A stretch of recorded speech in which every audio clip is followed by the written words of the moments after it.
Hello friends, welcome back to my channel. তো আজকে আমি বিরাট কোহলি স্যারের এই পোর্ট্রেটটি স্কেচ করব। যারা এখনও আউটলাইন ভিডিওটি দেখোনি, ডিসক্রিপশনে লিঙ্ক দিয়ে দিব, দেখে নিও। আর তোমাদের কাদের কাদের বিরাট কোহলি স্যারকে ভালো লাগে অবশ্যই কমেন্ট করো। আর তোমরা কেমন ভিডিও দেখতে চাও অবশ্যই কমেন্ট করো।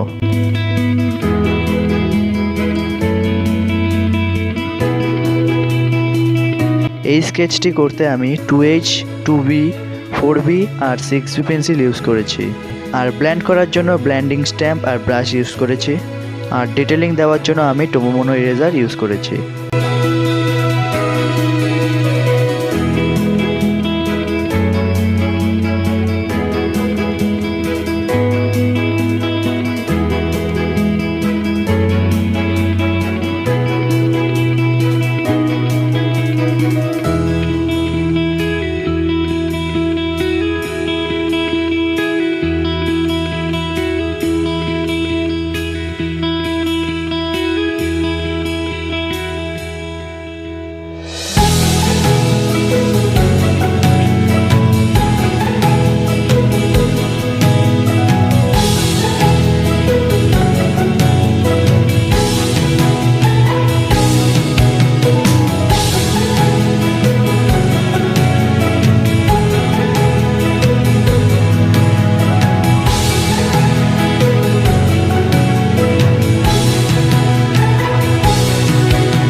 আর যারা আমার এই চ্যানেলে নতুন এসেছো, প্লিজ চ্যানেলটিকে সাবস্ক্রাইব করে ভিডিওটাকে লাইক করে দিও।